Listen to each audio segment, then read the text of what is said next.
জীবনে প্রথমবার কালকে আমি লোডশেডিংয়ের মধ্যে রান্না করেছি, কারণ কালকে আমাদের বাড়িতে কারেন্ট ছিল না। আর এই কারেন্ট না থাকার মধ্যে রান্না করার একটাই কারণ, কাল ছিল আমার মায়ের শুভ জন্মদিন 7ই জুন, যার জন্যে আজকে আমি এই পৃথিবীর আলো দেখতে পেয়েছি। সমস্ত মারাই কিন্তু তার সন্তানের কাছে খুবই স্পেশাল হয়, যেমনটা আমাদের কাছে আমাদের মা। তো কাল মায়ের জন্মদিন উপলক্ষে আমি বানিয়েছিলাম ডিমের কচুরি। শুধু মায়ের জন্মদিন বলে নয়, আমার বাড়ির প্রত্যেকটা সদস্যের স্পেশাল দিনে আমি কিছু না কিছু বানিয়ে উপহার দিয়ে থাকি। যেমনটা আমি কাল বানিয়েছিলাম ডিমের এই কচুরিটা। কিভাবে বানাতে হয় আজ তোমাদের সাথে আমি সেটাই শেয়ার করব। অবশ্যই তোমরাও স্পেশাল দিনে এই কচুরিটা কিন্তু খুবই সহজে বাড়িতে বানিয়ে ফেলতে পারবে, বানানোটা খুবই সহজ। চলো তাহলে কথা না বাড়িয়ে শুরু করা যাক আজকের রেসিপি, ডিমের কচুরি। সবার ফার্স্টেই আমি দেখো ময়দাটা মাখিয়ে নেব। তার জন্য আমি পরিমাণ মতন ময়দা নিয়ে নিয়েছি। এখন এর মধ্যে একটু সামান্য আমি জোয়ান দিয়ে দিচ্ছি, এর সাথেই একটু সামান্য কালো জিরেও দিয়ে দিচ্ছি, এর সাথেই পরিমাণ মতন নুন দিয়ে দিচ্ছি। এখন ময়ানের জন্য আমি এর মধ্যে সাদা তেল অ্যাড করে দিচ্ছি। এখন সমস্ত কিছু আমি ভালো করে সাদা তেলের সাথে সমস্ত উপকরণ ভালো করে হাতের সাহায্যে মাখিয়ে নেব। ময়ানটা অবশ্যই একটু বেশি করে দিতে হবে, যাতে কচুরিটা একটু খাস্তা টাইপের হয়। সাদা তেলের সাথে ভালো করে মাখিয়ে হাতে ডো বানিয়ে দেখে নিতে হবে ডোগুলো হচ্ছে কিনা। এখন এর মধ্যে পরিমাণ মতন জল দিয়ে সুন্দর করে ময়দাটা মাখিয়ে নিতে হবে। খুব বেশি শক্ত হবে না, খুব বেশি নরমও হবে না। ময়দাটা সুন্দর করে মাখা হয়ে গেছে। এখন এটা আমি ঢেকে রেখে দেবো, ততক্ষণ অন্যদিকে পুর বানিয়ে নেব। এখানে আমি 4টে ডিম নিয়ে নিয়েছি, আর 4টে ডিমকে আমি আগে থেকে সেদ্ধ করে রেখে দিয়েছিলাম। এখন ডিমটা আমি গ্রেটারের সাহায্যে গ্রেট করে নেব।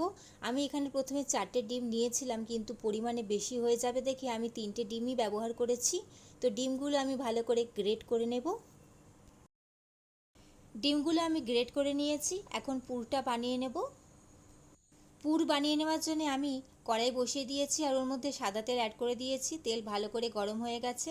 এখন একটা বড় সাইজের পেঁয়াজকে ছোটো ছোটো টুকরো করে কেটে রেখেছিলাম, সেটা অ্যাড করে দিলাম। পেঁয়াজটা অনেকটা নরম হয়ে গেছে। এখন এর মধ্যে আমি আদা আর রসুন গ্রেট করে রেখেছিলাম, সেটা দিয়ে দিলাম। যেহেতু লোডশেডিং, তো আমি মিক্সারটা ইউজ করতে পারিনি, তাই আমি গ্রেটারে গ্রেট করে দিয়েছি। 2 থেকে 3 মিনিট আমি আদা রসুনের সাথে পেঁয়াজটা ভালো করে কষিয়ে নেব। আদা রসুনের সাথে পেঁয়াজটা ভালো করে কষানো হয়ে গেছে। এখন এর মধ্যে কিছু গুঁড়ো মশলা অ্যাড করে দেবো। সবার প্রথমেই পরিমাণ মতন হলুদ গুঁড়ো, এর সাথেই একটু সামান্য লঙ্কার গুঁড়ো দিয়ে দিচ্ছি আমি, এর সাথেই সামান্য একটু ধনে গুঁড়ো দিয়ে দিচ্ছি। সমস্ত কিছু একবার মিশিয়ে নিচ্ছি যাতে মশলাটা পুড়ে না যায়। এখন এর মধ্যে পরিমাণ মতন নুন দিয়ে দিচ্ছি, এর সাথেই গরম মশলার গুঁড়ো দিয়ে দিচ্ছি।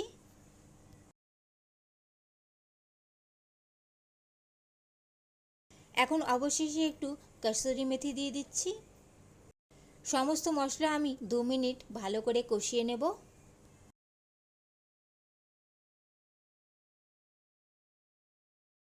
মশলা ভালো করে কষানো হয়ে গেছে।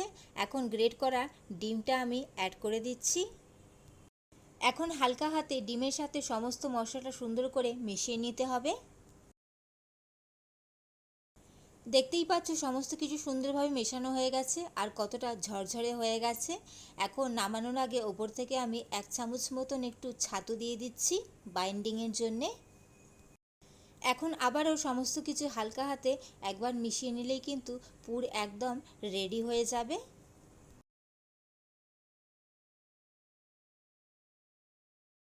ডিমের পুর একদম রেডি হয়ে গেছে। পুরগুলো ভরে নেওয়ার জন্য দেখো ময়দা থেকে লেচিগুলো কেটে নেওয়া হয়েছে, আর পুরটাও ঠান্ডা হয়ে গেছে। এখন লেচির মধ্যে পুরগুলো ভরে নিতে হবে। পুরগুলো লেচির মধ্যে ভরে মুখটা ভালো করে বন্ধ করে দিতে হবে, তাহলে কিন্তু একদম পুরগুলো বেরিয়ে আসবে না।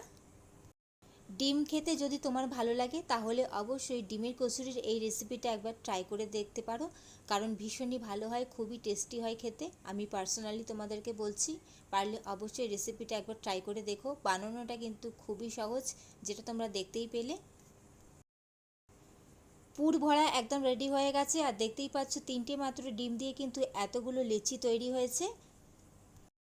লুচিগুলো ভেজে নেওয়ার জন্য কড়াইতে তেল গরম করতে বসিয়ে দিয়েছি। আশা করছি দেখে বুঝতেই পারছো আমাদের লোডশেডিং, কারেন্ট ছিল না। আর মোমবাতি জ্বালিয়ে আর মোবাইলের টর্চ জ্বালিয়ে যেটুকুনি আমি ভিডিও করতে পেরেছি তোমাদের সাথে আমি সেটাই শেয়ার করছি। তো লেচিগুলো খুব সাবধানে বেলে নিতে হবে যাতে পুরগুলো ভেতর থেকে বাইরে বেরিয়ে না আসে, কারণ তেলের মধ্যে দিলে কিন্তু এই ডিমগুলো কিন্তু প্রচুর ছেটকাবে। তো সেটা অবশ্যই খেয়াল রাখতে হবে যাতে পুরগুলো বেরিয়ে না আসে। তো লেচিগুলো বেলে তেলের মধ্যে লাল লাল করে ভেজে নিলেই কিন্তু তৈরি হয়ে যাবে ডিমের কচুরি। যেহেতু আমি খুব সুন্দর লুচি একটা বেলতে পারি না, গোল গোল খুব একটা হয় না, তাই লুচি বেলার দায়িত্বটা সবসময় কিন্তু আমার মায়ের থাকে আর ভেজে নেওয়ার দায়িত্বটা আমারই থাকে। তো আমার মা বেলে বেলে দিচ্ছিল, আমি ভেজে ভেজে নিয়েছি, দেখতেই পাচ্ছ।